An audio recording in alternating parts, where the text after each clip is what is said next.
एक बार की बात है, एक छोटे से गांव में एक प्यारी सी बच्ची रहती थी जिसका नाम था नन्ही। नन्ही बहुत चंचल और जिज्ञासु थी। वह हमेशा नई नई कहानियां सुनने के लिए उत्सुक रहती थी। गांव में एक पुरानी मान्यता थी कि हर साल एक बार एक आईने वाली चुड़ैल आती है। लोग कहते थे कि वह बच्चों की इच्छाएं पूरी करती है, लेकिन उसके पास जाने से पहले उन्हें अपनी सच्ची इच्छा बतानी होती है। एक दिन नन्ही ने अपने दोस्तों से चुड़ैल के बारे में सुना। सभी बच्चे बहुत उत्सुक थे, लेकिन साथ ही थोड़े डरे भी थे। नन्ही ने ठान लिया कि वह चुड़ैल से मिलेगी। उसने अपने दोस्तों से कहा, आखिर मैं जाऊंगी और देखूंगी कि यह सब सच है या नहीं।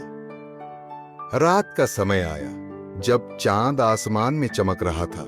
नन्ही अपने घर से बाहर निकली और जंगल की ओर चल पड़ी। जंगल में अंधेरा था, लेकिन नन्ही ने हिम्मत नहीं हारी। वह आगे बढ़ती रही। अचानक उसे एक हल्की सी रोशनी दिखाई दी।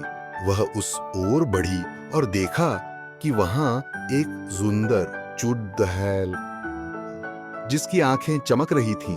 चुड़ैल ने मुस्कुराते हुए कहा, आरात नन्ही, मैं तुम्हें जानती हूं।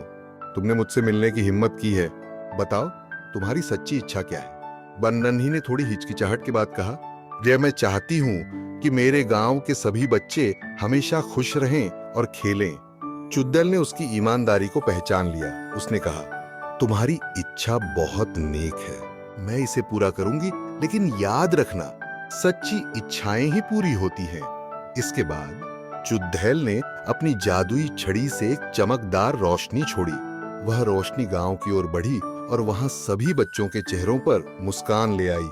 नन्ही ने देखा कि उसके दोस्त खुशी से खेल रहे हैं। चुड़ैल ने कहा, अब तुम अपने गांव में खुशी फैला सकती हो, लेकिन याद रखना, सच्चे दिल से की गई इच्छाएं ही पूरी होती हैं। नन्ही ने चुड़ैल का धन्यवाद किया और वापस गांव लौट आई।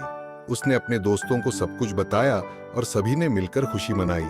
उस दिन के बाद गांव में हमेशा खुशियों का माहौल बना रहा। नन्ही ने सीखा कि सच्ची इच्छाएं और दूसरों की भलाई के लिए सोचना सबसे बड़ा जादू है।